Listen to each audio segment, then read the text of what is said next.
This is lesson 60 of Advanced Math, and we remember that our trig functions are labels for ratios. So our sine, remember our sine of theta is the opposite of the hypotenuse. So sine can be treated, it's just a tag for this ratio, so it can be treated just like any variable. So if we have, for example, the tangent squared of theta minus 1 is equal to 0, and a range of theta to be between 0 and 360, we can solve this equation using the same type of pattern that we would if we had x squared minus 1 equals 0. X squared minus 1 being the difference of two squares, so that factors into two binomials.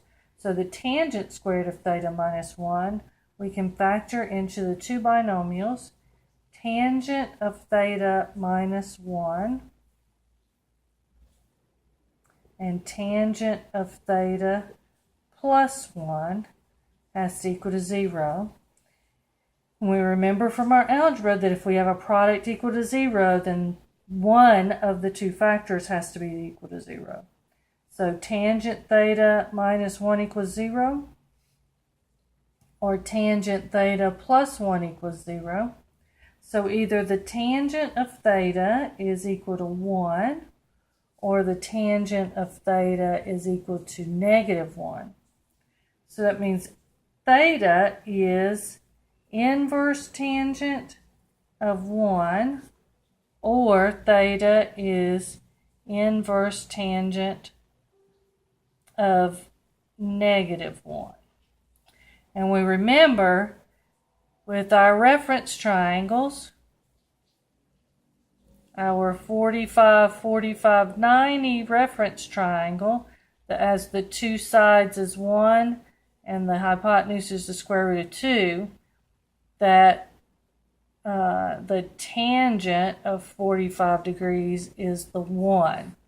So that means tangent is positive in the first and the third. So this first scenario is true if theta is 45 or 225. The tangent's going to be negative in the second and the fourth quadrant. So that's going to be true when we are 180 minus 45, that's 135. And 360 minus 45 is 315. So we have four different answers here: 45 degrees, 135, 225, 315.